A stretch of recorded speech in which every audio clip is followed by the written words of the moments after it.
spirituel, il y a l'église armée de l'Éternel, où il y a un réseau, il y a l'église locale partout. Mais fonction, on a exercé Sikoyo, on a président national, représentant légal, évêque général, Église du Réveil du Congo. Église du Réveil du Congo, ils allaient faire partie de la plateforme de la confession religieuse. Ils allaient membres, il y a CIME, c'est-à-dire il y a commission d'intégrité et de médiation électorale. Donc, ils ont moko, il y avait l'église Mounene, dans la République démocratique du Congo. Bon, voilà, présentation. Merci pour le complément. Kasi Toyebi Soni Kafuta Utakala, ça fait plus de 30 ans, vous allez couvrir na Mosala Nazambe, lokola évangéliste, lokola révérend. Toyebi yo naba plein stade, toyebi yo naba miracle, toyebi yo naba séminaire, naba croisade. Mais depuis que comme président, il y a église, il y a réveil à Congo démocratique, combo ya général Soni Kafuta Rockman et comme kolobama mingi na maimatali ba polémique. Ils ont naba réseaux sociaux, naba télévision. Kasi nini ko justifier yango. Ezalaki elaka, ozalaki okoma ici kana po bato ba yoka yo. Bon, merci beaucoup. Oyebi, en tant qu'évangéliste, naza na activité évangélique et spirituelle. Oyo préoccupation nanga ezalaki salut ya baam. Préoccupation nanga ezalaki édification et bénédiction au peuple de Dieu. Et il est vrai que naza na génération de 1980 na banding en 1980 naza parmi les pionniers de l'histoire et l'évangélisation puis à réveil de l'autre aux en ordre de la patriarche. Ça veut dire quoi? Ça dit un exercice à ministère Nabicho Toboti tous les 5 ministères, les apôtres, les prophètes, les docteurs, les pasteurs, les évangélistes, Toboti, les messagers, Tobimisi, les évêques, Tobimisi, les chantres, la génération est belle. Les bana na biso aboti bana biso donc et comme une dynastie nini mobimba. Mais eloko posé comme question oyebi église réveil du Congo so ngina définir posto naza sikoyo les alliés politico administratifs et religieuses. Et c'est pour cela comme on a que commis na lolenge oyo. Mais en réalité, nazali kaka oyo bato bayebi. Nazali kaka oyo bato bayebi, nayoki na complément en présentation tout de ça là. Vous allez insister, il y a pour ete ozali évêque général ya l'église de réveil ya Congo RDC, kasi mikolo miuti koleka awa et nambu ya ba père na bino ba pona kabino bayebi na kochayo pembeni. Boni évêque général Soni Kafuta azali ko s'accrocher ka na position là. Bon, comme on dit, nzambe azali nzambe ya ordre. Nakati na ordre tokomona harmonie paix. En tant que responsable numéro 1, il faut être unificateur, pacificateur, réconciliateur. Celui qui perd la maîtrise de soi a perdre le contrôle de la situation. Sokozali, un acteur principal, il faut s'attendre à toute éventualité. Bon, on a qui surpris. Surpris dans le sens, il y a comme on a na radio, na télévision, puis na réseaux sociaux. Mais je suivais de près parce que un responsable, il faut un service et un renseignement. Aujourd'hui, sinon, makambo koleka na kati institution, il faut que bate to be yango renseignement généraux. Cabale juif. Izani. Bazoloba parti secret à Bible pour les alliés occultisme. Tatana bakomi ko bimana butu. Bazo kendeti bakomi na océan moko. Na rivage na yango bato ebele suka ezalite mutu moko lumière makasa zo bimela bango. Chiko bango yo sobalati a Bible ambeza lokola ndeka tsanga lokola kaki lokola pembe baza ko adorer mais tango bakobima. Je me réserve à vous savoir comment vous allez. Na tuni makambo zo beza so yo nage na spirituel okota ki pona nini abi na kota ki pona zwa nini connaissance et na lukana zwa pouvoir lokola ozanango pouvoir nazanango ndeni nese makambo zoloba soki na koki ko bengisa basali na nzambe nyonso ko andimi na bengisa ki basali na nzambe nyonso na bawe atanga ki bango nyonso bazana Kinshasa c'est yo kanga ko oye ba pourquoi po bino boye na zobetelo li solo fondé alors na bengisi basali nyonso conseil nyonso do bato nyonso batanga ki bango mutu pe na pesa ki mission liboso zalaki apôtre Kabongo di Nzambe na tingi teki ndokutana na mwasi ya mutu na vérifier makambo eza solo tango to soli to siège mutu zalaki doyen na biso alobi makambo yo est transpiré te ezalaki révérend Mumpempe asi akufi c'est-à-dire ce qui est transpiré et aussi ma bonne église parce qu'il fallait tout le connaître une vérité à ma témoignage à frère alors bien transpiré tout garder na nongo entre biso yepende zo qui charge alors bien non makambo photo sambela nzambela accepte occultisme côté une église yami baile ne ko recevoir bana bakomi ko yambola bana ngope mingi basi bakufi oh non bakoti sibiso tokindeki kozwa nani azokotsa bango yoza muto polele yango na lobi ke nazolo belana bino makambo bokene makambo ndenge ezalite j'ai aussi la biso tozwa kamwa betable te yango na lengi chocolat ndi malamu te okende ko publier loko mususu bebisi milimu bato yango zala na patience ata solingi série ya bémission na kopesa yo mais zala na patience ya kolanda ngai alors nete so remarquer ki ba série moko ba prophète bazo kufa ba série moko ba empoisonnement ba kamoye ebele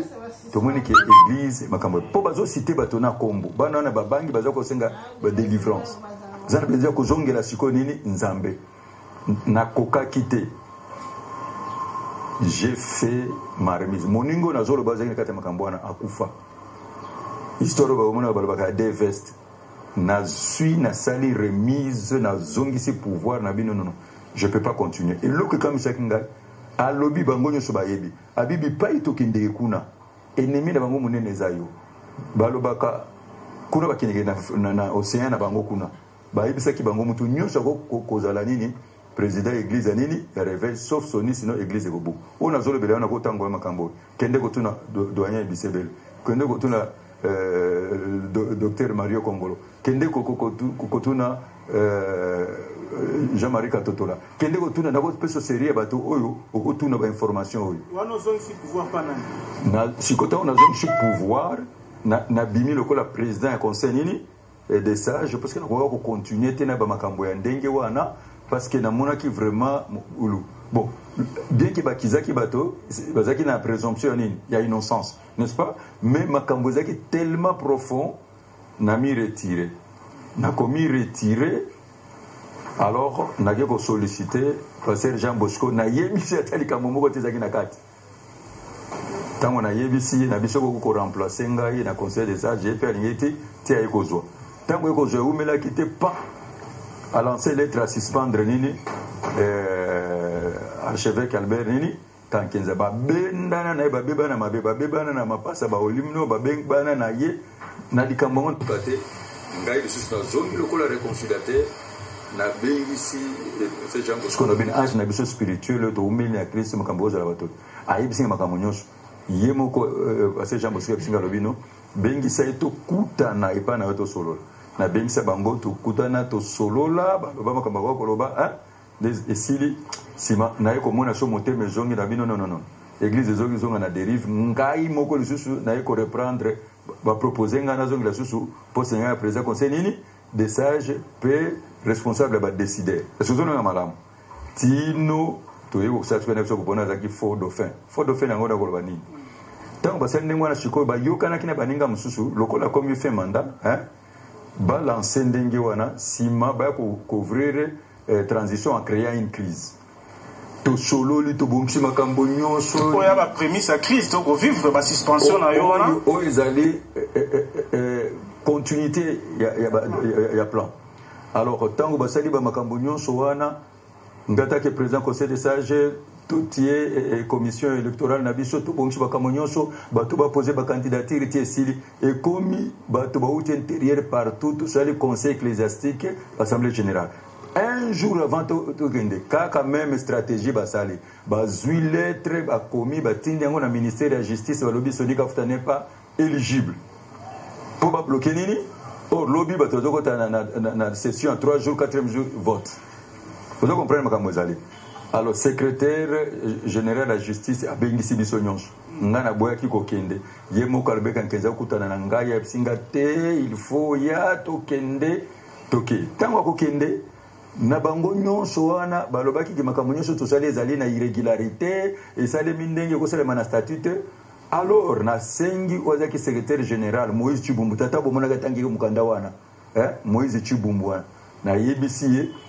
lokola to bando sala makambo nyonso wana pesanga ba procès verbaux bato nyonso ndo assister na réunion pesanga ba procès verbaux nyonso pesanga ba liste nini ya présence na mikanda nyonso to sala ki bande ko na mona dikamoko soki le na komi koloba eza parce que soki na lobité minimum bato okufa to bato nyonso ko webi bato nyonso bitu na biki général ndenga na okita trop babo finalement conseil considération oyo pour na moni to bazo sinalinga to alors il fallait pas boya. Il fallait pas boya. Il fallait pas boya. Ou il fallait pas. Comment va la vérité, Tonine? Non, non. Alors, il faut pas la confiance dans l'église. Il faut pas faire la mise 2 fois na base. Tikangana lobilo makambo. Tikangana azoli nazo belango. Ils a vérité ou vérifié yango. Kokatate. Yo kanebisa yo.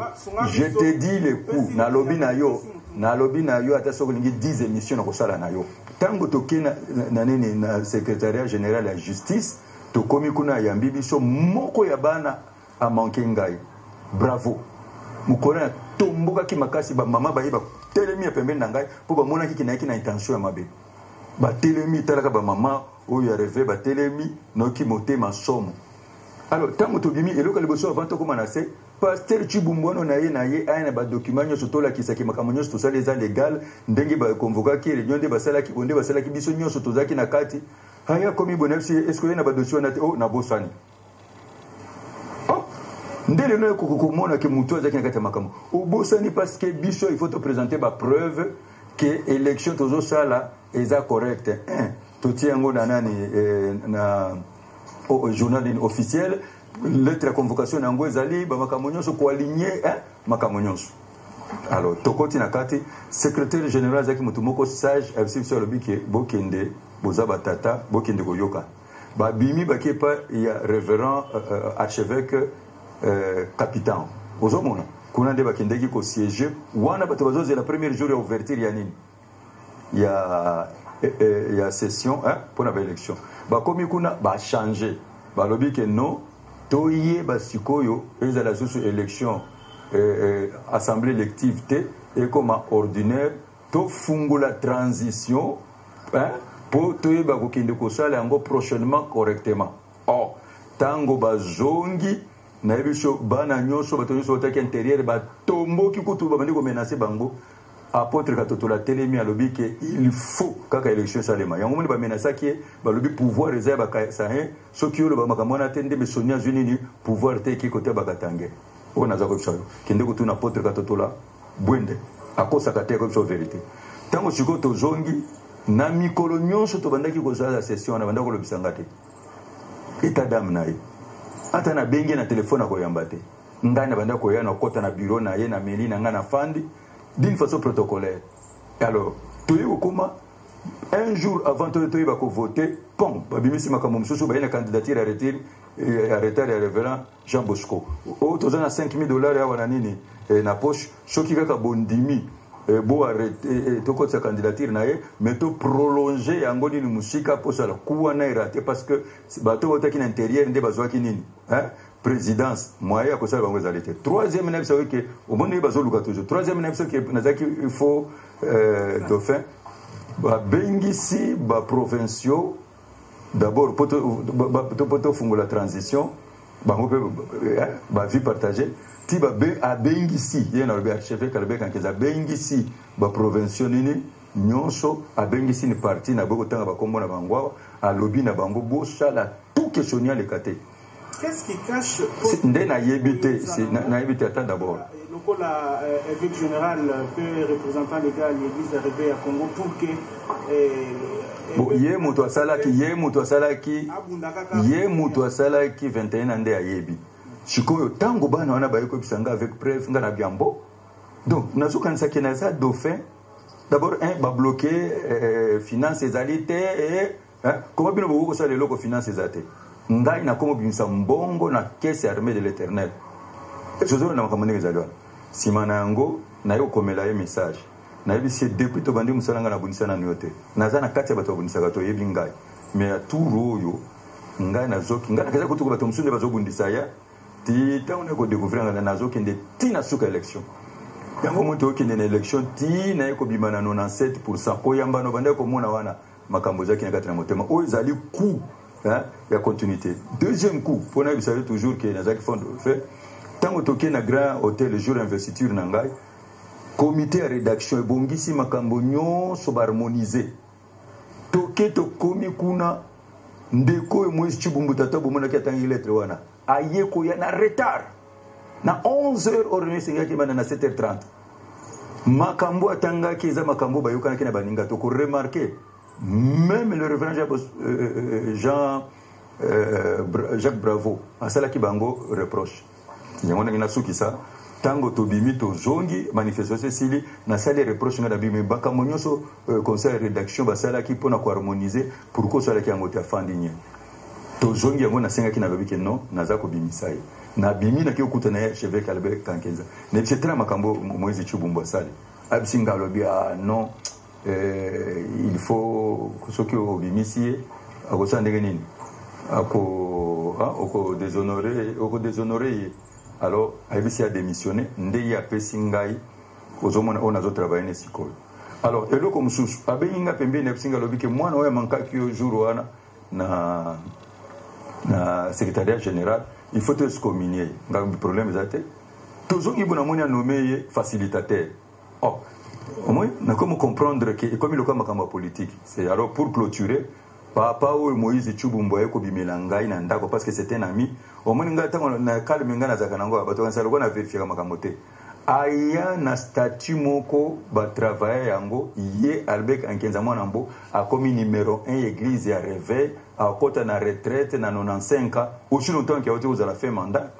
azimu kana transféré na justice.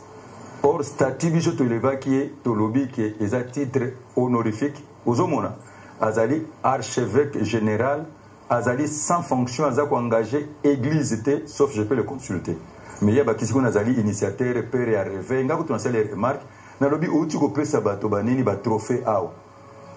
yo outi na cité Bethel papa na yo apôtre mbiye aza père église réveil yo ko père église réveil nde omoni ba makambo wana esa nde ko benda na ngana ye parce que na lwa kena tema makambo na nzela na bengi moto zala ki président fikoza autorité oza numéro 1 oui ba bevinyo so ko sala mama e banda ndenge ko loba Albert Kankenza to basusu mukano nino parce que ozali pe na yango na sibino ke le logo so ba komoti ngana loba libanda na zo clôturer pe so muka tango na ju église à réveil na kuti administration zalité na kuti chaque motoza na caché na kati ya nini ya sac na yena ba administratif ya malete nani ezaki na kati ya nini administration zande na kati ya bureau za na kati ya malete ya chaque responsable kende na victoire na kuti na bureautique ya victoire nde basala ka biloko nyonso natala na caisse église ezalaki te 0 makuta $0 na tunya ta compte ezalaki te 0 même na biso même mon investiture wana yende singela ko ziango na exécutif armée de l'Éternel de abongisa kiango siko tango na fana bito sande ngani na iko mona ke bambongo ekota kana église mezo kine na ba pocha nini ya bato nde alors j'ai décidé pour na clôturer na répondre na yo na le but tout ça la identification tout ça la état de lieu tu as ko sala nini congrès zomona pour na aussi sa problématique bituma mnene ngana zanango parce que ba frère au conseil au ba kati na biso ba sala au conseil église de réveil tant ba approcher ngai na lobby que toye ba shiko ko sandenge nini ko travailler ensemble bango ba lobby na réduire RC na plate nini forme bitumba ngwana ba qu'est-ce que je veux dire tant qu'il y a une autorité quelles sont les mesures mesures on a lobby d'abord parce que la RDC, la République démocratique du Congo, tous allés régis par